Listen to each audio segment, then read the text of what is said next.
how Bruce Lee's fighting style came from Wing Chun, how it was changed and adapted, and whether the Wing Chun practiced around the world today is really the original one.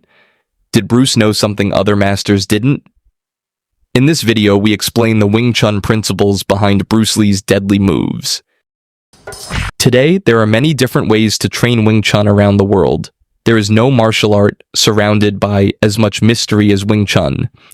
If you visit different Wing Chun schools, you can get two different explanations for the same move. But here we will focus on the explanation that Bruce Lee shared with us. Wing Chun is the youngest style of Kung Fu developed in China, and Bruce Lee learned Wing Chun from the great master Ip Man.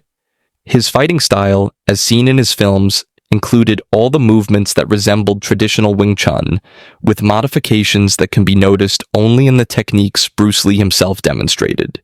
In traditional Wing Chun movements, which are still practiced around the world today, we can observe that the basic movements of the first form, Siu Nim Tao, a form practiced similarly to kata and karate, are traditionally trained in a neutral stance without explanations about striking angles or the principles that Bruce Lee claimed came from Wing Chun, such as rotating the hips and body when delivering strikes.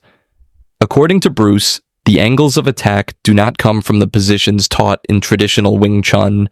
So the question is, was Wing Chun misunderstood, or did Bruce Lee simply adapt Wing Chun movements in a different way? The well-known Chi Sao exercise, also known as sticky hands, is traditionally performed in Wing Chun from a neutral stance. However, the way Bruce Lee explained and practiced this same exercise was from a fighting stance, whether left or right lead. Bruce Lee always suggested that the angles of attack during training are different and do not match traditional Wing Chun explanations. This raises the question, was the explanation intentionally left out, or did Bruce Lee adapt the existing version of Wing Chun? Bruce's way of explaining Wing Chun, which he later called Jeet Kune Do, moved more toward traditional fighting systems such as boxing, kickboxing, and Muay Thai. In some of his films, he even referred to his skill as Chinese boxing. This raises the question, have Wing Chun practitioners around the world been left without important explanations about striking and defensive angles, which according to Bruce resemble kickboxing more than traditional Wing Chun?